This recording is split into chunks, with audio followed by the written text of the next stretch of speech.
सिंह। धन्यवाद मानवर, आपने इस महत्वपूर्ण चर्चा में मुझे अपनी बात कहने का अवसर दिया।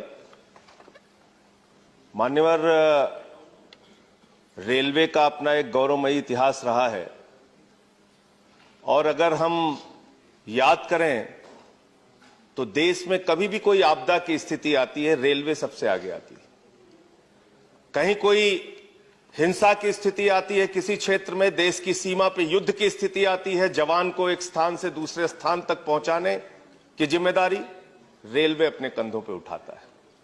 और आज इस अवसर पर जब रेलवे के ऊपर चर्चा हो रही है मान्यवर, मैं याद करना चाहूंगा उस बहादुर कर्मचारी को भी जिसने भोपाल गैस कांड के दौरान रेलवे स्टेशन पर अंतिम सूचना दी, जिससे आने वाली ट्रेनें भोपाल नहीं पहुंच पाई। उसका जीवन चला गया लेकिन उसने लोगों की जान बचाई। रेलवे का इतिहास रहा है मान्यवर कि रेलवे ने देश की तरक्की में अपनी महत्वपूर्ण भूमिका निभाई है। रेलवे ने देश के विकास में अपनी महत्वपूर्ण भूमिका निभाई है। लेकिन उस रेलवे के साथ आज सरकार क्या कर रही है, इसके बारे में हमें गंभीरता पूर्वक विचार करना पड़ेगा। माननीय मंत्री जी यहां पर बैठे हैं। अभी पिछले कुछ दिनों पहले कहा गया साहब 150 ट्रेनें निजी हाथों में दी जाएंगी, 50 प्लेटफॉर्म निजी हाथों में दिया जाएगा। मुझे याद है मान्यवर, एनडीए के संयोजक रह चुके हैं जाट साहब, आज इस दुनिया में नहीं है।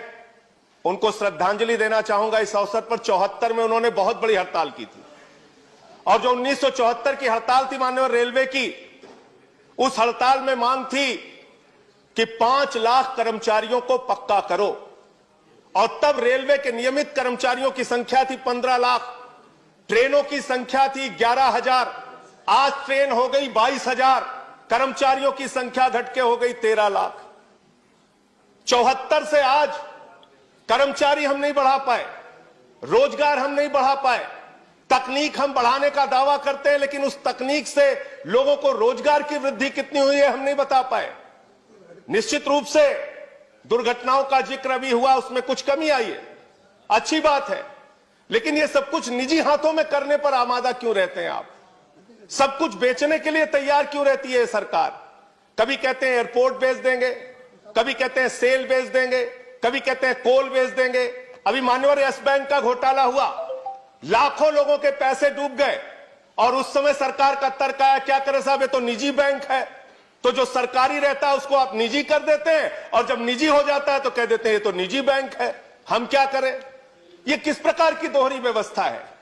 ये किस प्रकार से हमारी सरकार की सोच है? सारी कंपनियों को, सारी चीजों को बेचने की जो हमारी परंपरा है उसको उस पे सरकार को रोक लगानी चाहिए। 2-3 पॉइंट मान्यवर और कह के अपनी बात को खत्म करूंगा। आउटसोर्सिंग एक शब्द है, हर चीज को आउटसोर्सिंग करना है।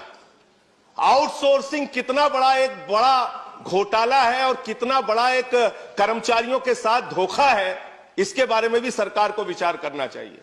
ठेके पे आप सब कुछ दे देते हैं, सफाई से लेके सब कुछ आप ठेके पे दे देते हैं और जो कर्मचारी काम करते हैं उन कर्मचारियों से ज्यादा तनख्वाह पे दस्तखत करा के कम तनख्वाह दी जाती है। मांग हुई तो आपने बैंक के खाते खुलवा दिए, जो ठेकेदार है उसने एटीएम लोगों के लेके रख लिए, वो पैसा खुद निकाल लेता है तनख्वाह आने के बाद।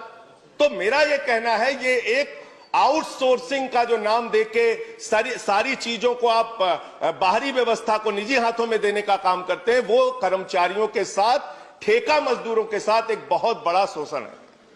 इसके साथ साथ मान्यवर, आप नई ट्रेनें, बस सबको आपने थोड़ा समय दिया, मुझे भी कृपा कीजिए सर। आपने तेजस ट्रेन चलाई, तेजस ट्रेन में और शताब्दी ट्रेन में 5 मिनट का अंतर है और किराए में 1.5 गुना का अंतर है। तो आप करना क्या चाह रहे हैं? जब ट्रेनें आपके पास उपलब्ध हैं, सुपरफास्ट ट्रेन उपलब्ध है आपके पास, ऐसे में नई ट्रेनें, निजी ट्रेनें लाके किराया ज्यादा लेके आप एक नए प्रकार का आप शोषण करते हैं। मैं मान्यवर आपके माध्यम से सिर्फ इतना कहना चाहूंगा कि रेलवे इस देश की जीवन रेखा है और रेलवे की आज जो दुर्दशा है, उसके सबसे बड़ी कहानी अगर आपको जाननी है तो झांसी के अंदर पिछले साल हादसा हुआ था। ट्रेन में सफर करने वाले यात्रियों की जान चली गई। गर्मी के कारण जनरल डिब्बों में लोगों को बैठने की जगह नहीं होती है, पिस के आते हैं वो लोग।